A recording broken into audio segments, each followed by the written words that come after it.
यह भारत का वो कुंड है जहां भगवान परशुराम ने अपनी मां की हत्या करने के बाद अपने हाथ से चिपकी हुई कुल्हाड़ी से मुक्ति पाई थी।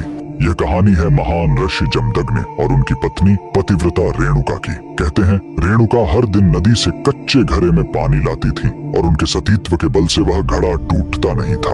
उनके 5 पुत्र थे जिनमें सबसे छोटे थे विष्णु अवतार परशुराम। एक दिन रेणुका ने नदी में कुछ गंधर्वों स्वर्ग के संगीतकार को जल क्रीड़ा करते देखा। उन्हें देखकर एक पल के लिए उनका मन मोह में पड़ गया और उसी क्षण उनके सतीत्व का बल टूटा और कच्चा घड़ा टूट गया। जब वो आश्रम लौटी तो ऋषि जमदग्नि ने अपने योग बल से जान लिया कि उनका मन भटक गया था। वो इतने क्रोधित हुए कि उन्होंने अपने पुत्रों को आज्ञा दी, अपनी मां का वध कर दो। जब चारों बड़े भाइयों ने मना कर दिया तो क्रोधित पिता ने उन्हें तुरंत पत्थर बन जाने का श्राप दे दिया। इसके बाद परशुराम ने पिता की आज्ञा को अपना धर्म समझा। उन्होंने भारी मन से अपनी कुल्हाड़ी उठाई और अपनी ही मां का सिर धड़ से अलग कर दिया। उनकी आज्ञाकारिता से प्रसन्न होकर जमदग्नि ने वरदान मांगने को कहा। परशुराम ने तुरंत अपनी मां को फिर से जीवित करने और साथ ही पत्थर बन चुके अपने चारों भाइयों को भी मुक्त करने का वर मांग लिया। सब फिर से जीवित हो गए, मानो कुछ हुआ ही ना हो। लेकिन कहानी यहीं खत्म नहीं हुई।